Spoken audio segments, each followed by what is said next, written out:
Balake. Where is Balake at? My name's Blake. Do you want to go to war, Balake? I'm for real. Ron.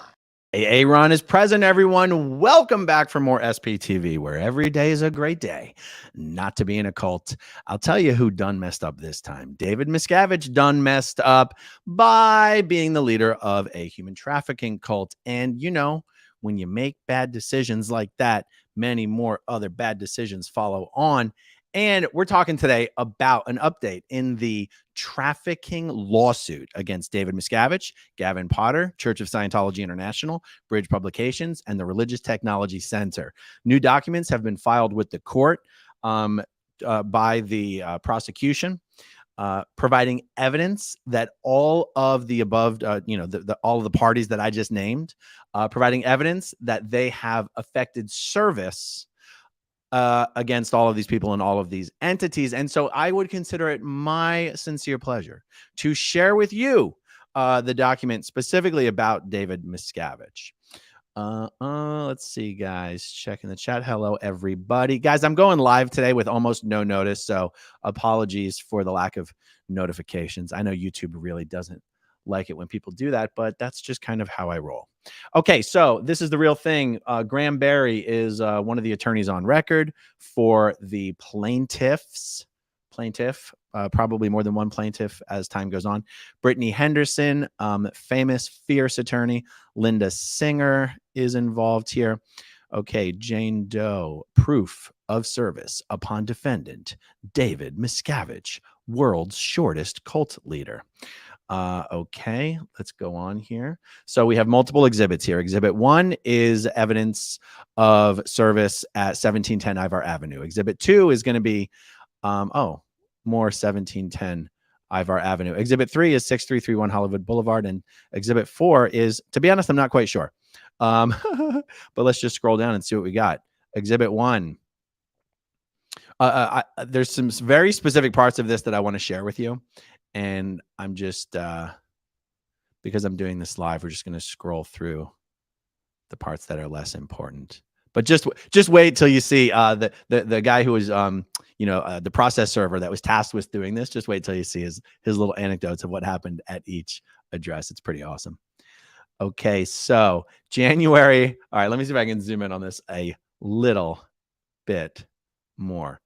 Okay, anyway, those two little photographs that you're seeing right there is the front or the side. That's actually the side of a building on Hollywood Boulevard called the HGB, the Hollywood Guarantee Building.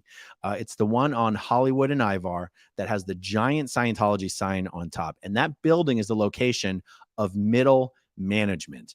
One of the things that gets confusing is that some of the organizational names of the entities that reside in that building have as a part of their title the word international. So, for example, the Office of Special Affairs International is located in this middle management building, and it's called OSA International, even though it's not part of international management. It can be a little confusing, but anyway. Okay, so here's the anecdote. June 23rd, 2 p.m., 1710 Ivar Avenue. The doors were locked. They have a Ring doorbell-like system. I rang the intercom, and there was no answer to the point that the call disconnected. I rang again and again and again, a total of 10 times. By the 7th time, they were disconnecting the call. I walked around the corner to the 6331 Hollywood Boulevard address of the same building. Same thing happened. Locked doors. I rang a total of 10 times, and no one answered me. So that's actually really interesting because in the first floor of the HGB, which is really what all Scientologists call it, the HGB. What exists on the first floor is what they call the L. Ron Hubbard Life Exhibition. And it's essentially a museum, like a guided museum tour of L. Ron Hubbard's life from a baby to, full operating Thetan, whatever's. And the reason that's important to note is because that exhibition, that museum, is open to the public. People will actually be standing, Sea Org members will actually be standing outside the front of that building, passing out flyers to come in and tour the L. Ron Hubbard Life Exhibition. So for those doors to be locked means that as soon as security, by monitoring their closed circuit, camera system and everything, as soon as they got wind that there was a process server around looking for the world's shortest cult leader, boom, everything went on lockdown. And they locked doors that are meant to be kept open during all business hours. That's what I found particularly interesting about that anecdote. Okay, so then we have the same day, less than an hour later, at 1311 New Hampshire Avenue, Los Angeles, California. So this is really interesting. I'm looking at these photos, and I got to be honest, I do not know what building I'm looking at there. Anyway, let's read it. 1311 North New Hampshire Avenue, Los Angeles, California. There was no signage indicating the address for the building. However, the windows were frosted, just like the doors at the Ivar and Hollywood Boulevard addresses, which indicated to me that I was at the right address. That seems a little dubious, to be honest. In fact, by all appearances, this is the side of the building. I knocked on the windows for several minutes, but again, no one answered, although there are 2 cars parked in the driveway. The same building has the main entrance around the corner with an address of 4751 Franklin Avenue. Same MO with the doors. Frosted glass that prevents seeing inside the building. The doors were locked, and I knocked for several minutes, but no one answered me. Okay, well, even though I get very anxious at dead air, I am going to very quickly look up this address and see what it is. New Hampshire Boulevard. No, Avenue. New Hampshire Ave, 90027. What the heck? Oh, what is this? Where is this? Bear with me, guys. Appreciate your patience. What is this location? Oh, yeah, that's honestly a weird location to try and serve. That is very interesting. That seems to be the location of what I would say is the old address for Bridge Publications and is the current address for the International Association of Scientologists. That's okay. All right, back to the legal proceeding. Back to the legal brief. Okay, the next note. All right, January 26th, 1 p.m. Again, 1710 Ivar Avenue. As I was approaching the door, a couple of gentlemen were also approaching the door from a location across the street. I tried to enter behind the second person. Wow, that's ballsy. And he turned around and stopped me. I told him I had something for the legal department. He instructed me to go to the Hollywood Boulevard address. I proceeded to do so. I rang the ring-like bell several times. A young woman approached me without saying anything. I asked her if she worked in the building, and she said no. I continued to ring the bell. There was no answer. She asked if I had a delivery, to which I said yes. She walked away. On my way back to the car, I went to the location across from 1710 Ivar. The fence had a tarp and was well covered to the point where nothing inside can be seen. I rang the bell. There were a multitude of times. I rang the bell there a multitude of times. However, there was no reply whatsoever. JME. That is interesting. Guys, if you look on a map, and he's talking about this this building, and he keeps using alternatively the 1710 Ivar or the 6331 Hollywood Boulevard.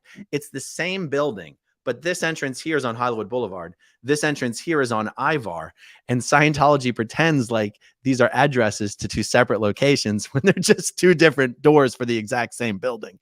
Now, across the street from the HGB, across Ivar specifically, is a building that is the cafeteria where the people who work in the HGB eat. So those guys will cross the street and go over to this cafeteria. This building is also the building where the cafeteria is located, is also the building where, the last I knew, a lot of the international landlord offices, design studios are up on the 2nd floor there, if I'm not mistaken. So that's why the process server is talking about people walking back and forth between these buildings. And I remember the fence, there's a fence for a parking lot area attached to this what I'm calling the cafeteria. And that fence is covered with black mesh and netting and tarps so that you can't see in there. It's interesting to see him sort of describing, trying to navigate through all of this stuff. Okay. Same day, 15 minutes later. All right.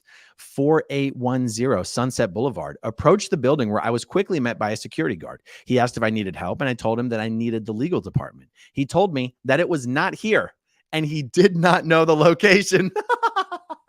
All Scientology security guards are specifically trained in how to deal with and respond to and avoid process servers. All right. So let's see. My God, the same day, 15 minutes later, went to 4710 Franklin Street /1311 North New Hampshire Boulevard. Knocked on the door for a few minutes. No answer. Okay. 37 minutes later, 1710. Oh, a different day. Now we jump forward to June 30. 1710 Ivar Avenue, Hollywood. I rang the doorbell. No answer. Ringing stops and disconnects. Tried again. Same thing.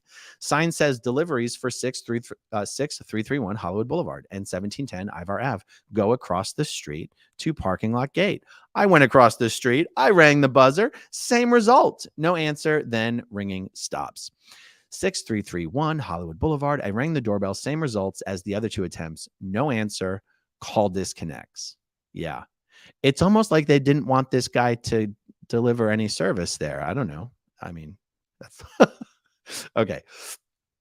3 p.m. same day, 4810 Sunset Boulevard. I approached the entrance behind a small family. Wow. This guy's aggressive. Was met by a security guard who informed me that I need to have an appointment to enter and take a tour, and that I can schedule an appointment online. I was attempting to gain entry before asking for a manager or legal department regarding service of process. Okay, let's see what else we have here. Oh man, this gets good. This is some juicy shit right here, you guys. Okay, July 4th. Oh, and this is when Scientology is having a big July 4th celebration, which July 4th is not a date that Scientologists celebrate particularly. So I'm guessing this is one of those events that they put on so that they can invite the community and pretend that Scientology does anything for the community. Okay, 4810 West Sunset Boulevard. I registered online and went to the 4th of July party. After I checked in at the front desk, a security guard on a bicycle approached me, said hi, and asked how I was doing. We made small talk about bikes for a few minutes. We exchanged names. His name is Odo, the famous Odo Huber. Odo, your family would love to hear from you. Please leave Scientology. Okay, his name is Odo. I proceeded into the event as we parted ways. About 10 minutes later, Odo approached me and asked me if I was there to serve papers. He said he saw me at the other building last week. What that means, guys, is that once this guy started showing up, security started circulating the guy's photo amongst all the other Scientology security guards. There's no reason in the world for Odo to know that this guy visited a different building earlier in the week, considering Odo doesn't do security for different buildings. He only does security for L. Ron Hubbard Way.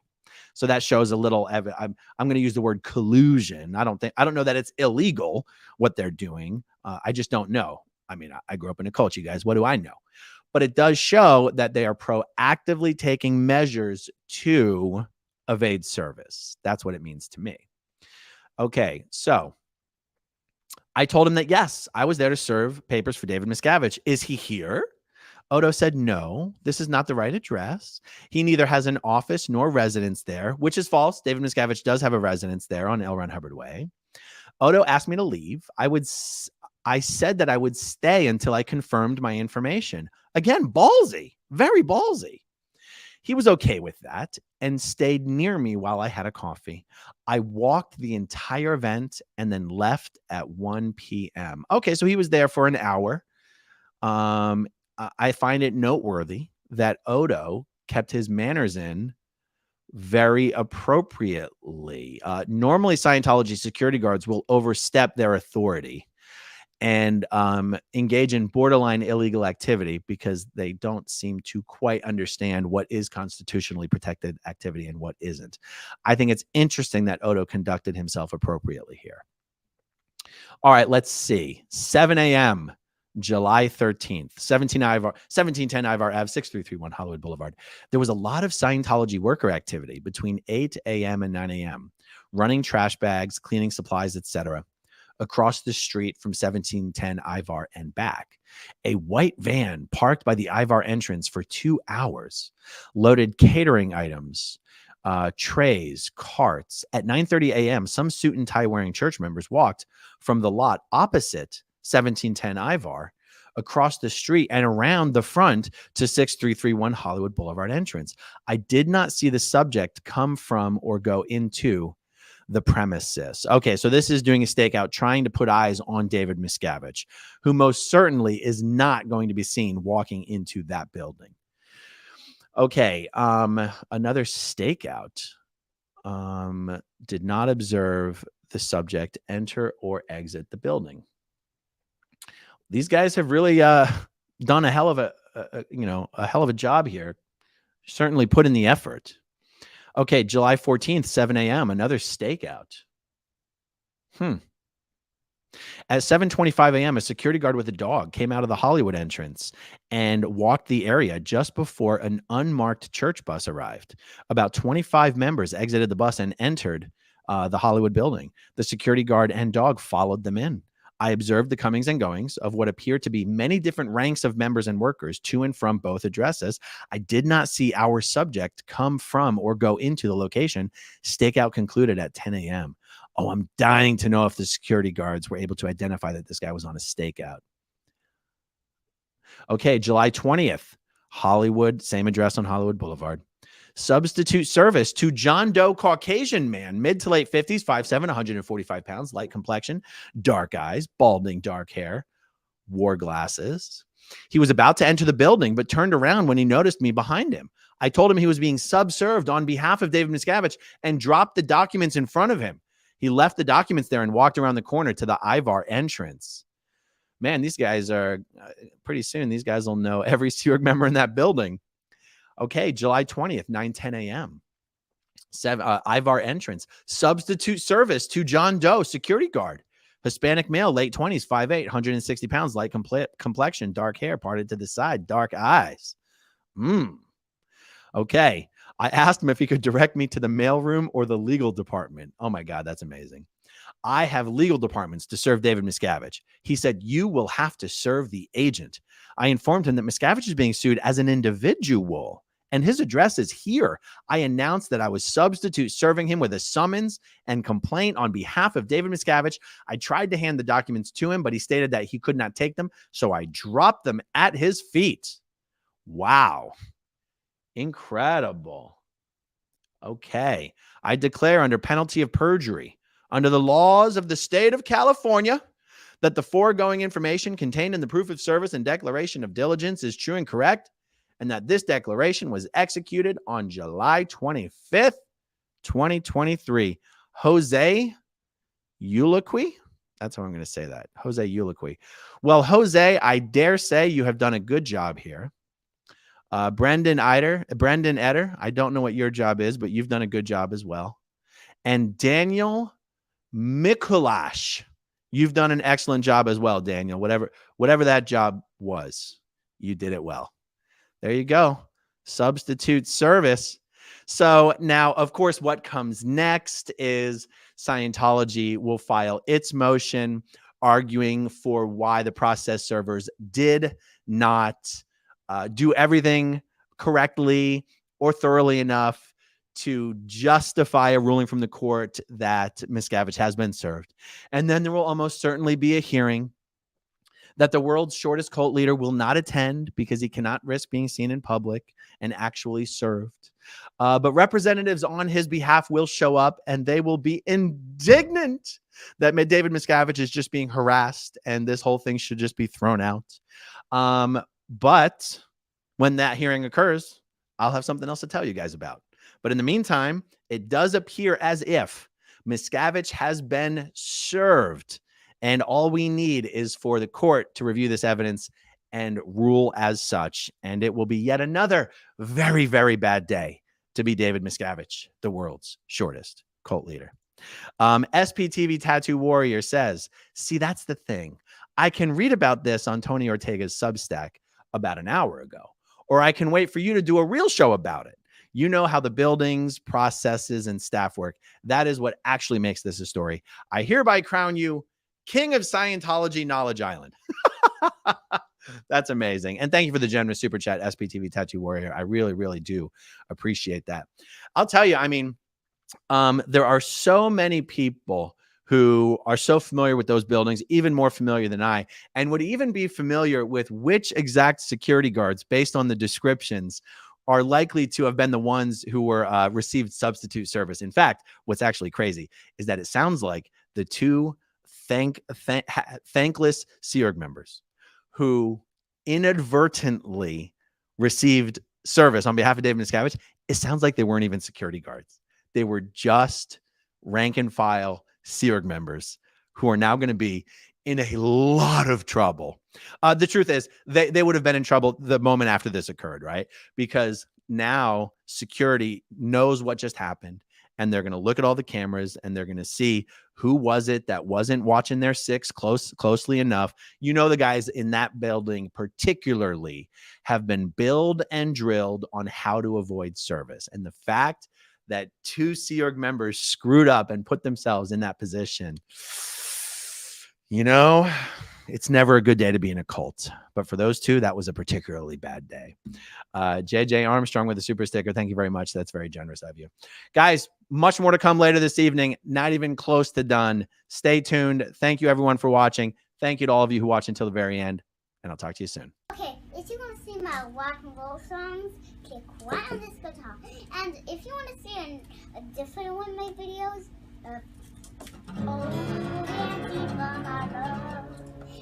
then you could click right inside here. If you have subscribed or not, subscribe right here.